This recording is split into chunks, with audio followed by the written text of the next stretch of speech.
workshopping them since January, February. So it's really exciting getting them on the, with the nice sound system and the screen. So actually, I think the best and fastest way to do this is, because we literally only have 5 minutes, I'm going to ask you the first question. You'll introduce. Tell me about the nugget that got you to make this film. What sparked your imagination and motivated you to produce the short film? Hi everyone, and to collect these stories is something so valuable to us these days that to make a film for me being just, and so to create the story was almost like a time capsule for Sabina Bueno. For her as the embodiment of Palestine for me. Growing up in Bahrain, my grandmother in her house was what Palestine is and what I'll always remember Palestine to be, and it remains an endearing embodiment of that. TPFF, well, first of all, for having the residency and the structure. Opportunity to see the film in its full scale. Scale is very important formally, and it was really necessary to see the film here, which, like, yeah, I mean, for me is a work in progress, and hopefully will become something bigger. So thank you, TPFF, for 15 years. Around the house, الجزيرة. Like, I mean, my dad, who happens to be my dad, but I think it's a much bigger story than that. He would go to this island and come back, and then go to this island and come back, and there's some forces that often shape the personal and the political, and then extending that to the story of my father. Hello everyone, just a quick disclaimer, my voice is shattered, so you're gonna have to excuse me, but Amir will do a lot of the heavy lifting here with the speaking. Obviously, my name is Kareem, this is Amir, we directed Just a Spoon. Thank you. We hope you guys enjoyed it as much as we did making it, because it was by far one of the most exhilarating projects we've ever worked on.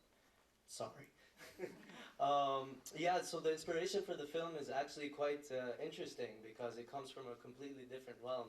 I got the inspiration through doing a small project for my university course, video production at Sheridan College. Basically what happened is I was told to make a 2-minute poetic short about a day in the life of a person. Obviously, me being me, I don't like to stay within guidelines, and I find people to be quite boring, so I decided to make this movie about this, well, it was originally a pen, but around that same time, the great Gilboa prison escape happened, and everybody started popularizing this spoon as a symbol of resistance. And so that's where the inspiration came from. It was a combination of both me being in that course at that time, and that time coinciding with the same time the prisoners escaped from that prison. So yeah.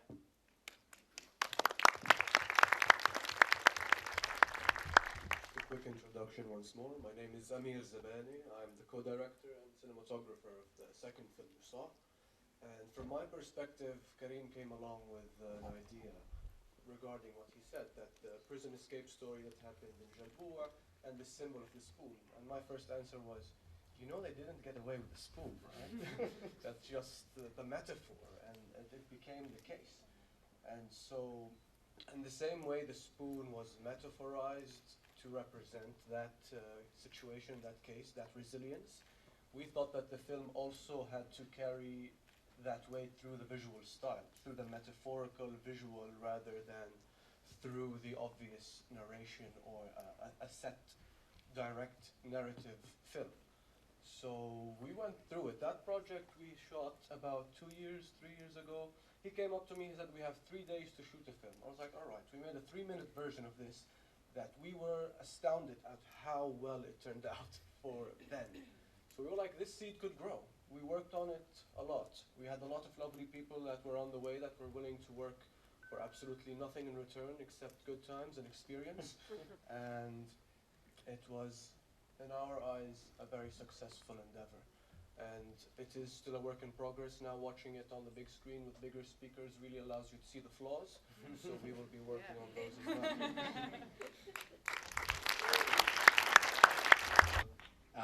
My name is Arman Kazemi. I'm from the MENA Film Festival in Vancouver, and I feel kind of out of place being here on stage at the Toronto Palestinian Film Festival, being neither Palestinian nor Torontonian.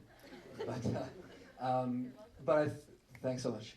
But I think that's my kind of entryway into these movies, because I'm very interested in the topic of like memory, the archive, and sort of data. And I'm wondering, as like sort of, because you two especially worked with the previous generation and wanted to bring that story up, as we go further sort of in history and into the next generation of the diaspora, what is the role of sort of memory as data point? Because even our parents, their generation, they're kind of the archive, they're the ephemeral archive that we're working with, and we need to keep that in memory through film and the arts and technology. I wonder if you could reflect on sort of the role of memory as data and how we archive that now that sort of, if, we wish it wouldn't happen, but it's going to happen as the next generation sort of passes. How do we keep that memory in hand and in mind and sort of have that main activating point going forward? Sorry if that's a long question. Great question. The archive was extremely integral to the story, because as much as it is a documentary and an interview mainly, I think the archive holds a very special place because it's a very malleable material. It's a very malleable material, a piece of evidence, not only of the narrative, not only of my grandmother and her story and her family, but it's something that is very deeply contextual, and it's a very historical material that when looking upon it, narratives can not only be implied, but it can also be imagined. And I think that's what really drove me into making this, because there are some photos that were embedded within the film that imply or dance around what my grandmother was talking about. Say, for example, when it talks about Al-Bayari and the farmland, that weren't exactly them, but it matched with the narrative, because it kind of appreciates and complements what she's describing. And so that small moment can really be taken out of context as just Palestinian evidence that we did exist and we do exist, and that these can be, these remain. That's kind of what I was focused on for that. For my film, I think I'm working with a single archive image. The rest is found footage and recorded footage, but I want to kind of just talk about the choice to work with one image. I think it's because I wanted to work with a concept of potentializing history. So I really appreciate your question, actually, because I'm also thinking about not just archiving in the sense that you take something from the past and then you frame it and then you put it away somewhere as the past, but rather thinking about how Palestinian rebels between in the 36 to 39 revolution, how did they action their resistance against one of the at a very strategic point, like very strategically against the pipeline, and they understood that the British were